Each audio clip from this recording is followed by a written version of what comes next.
Iran যুদ্ধ শুরুর পর অস্থির জ্বালানির বাজার, প্রতিনিয়ত ওঠানামা করছে দাম। চলতি বছর বিশ্বজুড়ে জ্বালানি তেলের দাম আরও বৃদ্ধির ইঙ্গিত দিয়েছে বিশ্বব্যাংক। সংস্থাটির সর্বশেষ কমোডিটি আউটলুকে বলা হয়েছে ২০২৬ সালে জ্বালানির দাম প্রায় ২৪% পর্যন্ত বাড়তে পারে, যা ২০২২ সালের রাশিয়া ইউক্রেন যুদ্ধ পরবর্তী সর্বোচ্চ। একই সময়ে মোট পণ্যের দাম ১৬% পর্যন্ত বাড়ার পূর্বাভাসও দেওয়া হয়েছে। বিশ্বব্যাংকের প্রতিবেদনে বলা হয়েছে, হরমুজ প্রণালীতে বাধা ও জ্বালানি অবকাঠামোতে হামলার কারণে তেল সরবরাহে ইতিহাসের অন্যতম ধাক্কা লেগেছে।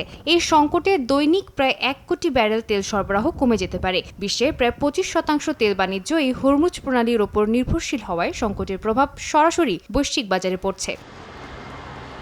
মূল্যবৃদ্ধির ধাক্কা শুধু তেলে সীমাবদ্ধ নয়। ২০২৬ সালে সারের দাম ৩১% পর্যন্ত বাড়তে পারে, যেখানে ইউরিয়ার দামের সম্ভাব্য বৃদ্ধি ধরা হয়েছে প্রায় ৬০%। একই সঙ্গে অ্যালুমিনিয়াম, কপার ও টিন সহ বেস মেটালও সর্বোচ্চ দামের রেকর্ড ছুঁতে পারে বলে আশঙ্কা করা হচ্ছে। নিরাপদ বিনিয়োগ হিসেবে স্বর্ণসহ মূল্যবান ধাতুর দামও ৪২% পর্যন্ত বাড়তে পারে। অর্থনৈতিক বিশ্লেষণে বলা হচ্ছে, মধ্যপ্রাচ্য সংকট বৈশ্বিক অর্থনীতিতে $1 ট্রিলিয়ন অতিরিক্ত চাপ তৈরি করতে পারে। কিছু হিসাব অনুযায়ী ক্ষতির পরিমাণ $৬০০ বিলিয়ন থেকে $1 ট্রিলিয়ন পর্যন্ত পৌঁছাতে পারে। এর বিপরীতে তেলের দাম বৃদ্ধির কারণে বড় কোম্পানিগুলো রেকর্ড মুনাফা করছে, যা বৈশ্বিক অসমতা ও দারিদ্র্যকে আরও বাড়াচ্ছে বলে আশঙ্কা করা হচ্ছে।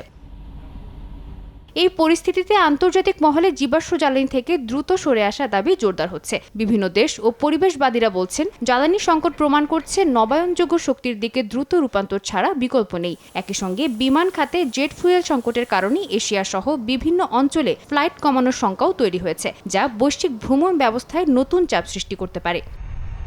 সাদিয়া তাসনিম, সময় সংবাদ।